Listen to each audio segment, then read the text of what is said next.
Muito bem-vindo nesse vídeo e nessa sequência de vídeos eu quero tratar alguns problemas que nós temos em Java muito comuns. Problemas que aparecem com muita frequência, eu quero mostrar como resolvê-los.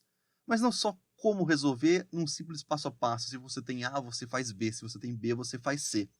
Quero também tratar um pouquinho do conceito por trás, por que acontece o problema, e se possível tratar também conceitos de Java. Assim você aprende não somente como resolver, mas na próxima vez que aparece, você já está ligado, você já está esperto no porquê que isso aconteceu. E, ainda mais, se possível, você consegue prevenir o erro antes de acontecer. Para esse primeiro vídeo, a gente começa com o Null Pointer Exception. Eu tenho aqui uma classe main com o método main. Eu declarei uma variável do tipo pessoa, que eu mesmo criei. Classe pessoa tem um atributo nome e tem dois métodos, um que retorna o nome e um que retorna o nascimento. Uma classe bem simples. Aqui na minha classe main eu tenho uma variável chamada pessoa do tipo pessoa como nulo e eu tento fazer o uso do nome dessa pessoa. Vou rodar meu programa e o que eu tenho é a nossa clássica exceção de null pointer exception. Então, primeira coisa, o que é um null pointer exception? É quando a gente tenta acessar uma variável que não foi instanciada. Instanciada significa que não foi alocada um endereço de memória para essa variável. No nosso caso aqui, o nosso programa sabe que existe uma variável do tipo pessoa, mas o que ela armazena, o programa não sabe, nós não falamos, a gente não instanciou, a gente não alocou um endereço de memória para conseguir armazenar os valores. Então, quando a gente faz um new pessoa, aí sim a gente alocou um endereço de memória que vai salvar os dados da pessoa. Quais dados? Quaisquer que a pessoa tenha. Nome, idade, CPF, CEP, endereço. O que você colocar na classe, quando a gente faz a instância, a gente faz o new, a gente aloca um endereço de memória, a gente aloca uma posição que os dados da pessoa vão ser salvos. Então, aqui no nosso caso, nós não temos mais, se a gente rodar agora, nós não temos mais o null pointer exception. Nós temos um nulo porque nós não passamos o nome da pessoa. Mas nós não temos mais o null pointer exception, que é acesso a um objeto nulo, acesso a um objeto que nunca foi instanciado. E aí você pode me perguntar o seguinte: poxa, isso aqui tá na cara que vai dar um null pointer exception, né? Isso aqui é um cenário muito incomum de acontecer.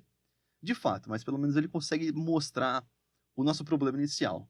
Vamos supor uma outra coisa agora. Vamos supor que pessoa não fomos nós que escrevemos. É uma biblioteca externa, ela vem de outro módulo do sistema e esse módulo nós não temos acesso. Então, eu vou fazer o uso aqui, ó, de pessoa e eu pego e uso o método nascimento. Eu sei o ano que a pessoa nasceu, eu venho aqui, faço 2020 menos pessoa nascimento, eu tenho a quantidade de anos, né? Eu tenho a idade dessa pessoa. E aí, beleza. Perceba o seguinte: a IDE não está falando nada. Ela está simplesmente mostrando o código, não tem nenhum aviso, então eu vou lá e rodo meu programa. Opa, tenho no pointer exception. Esse cenário é um pouco mais próximo do nosso real.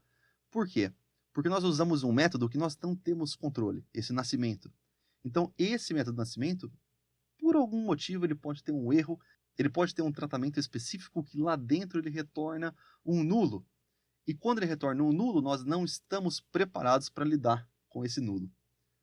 E aí, nos traz ao outro ponto do vídeo. Como que eu consigo prevenir? Eu posso prevenir de várias maneiras. Eu vou mostrar duas.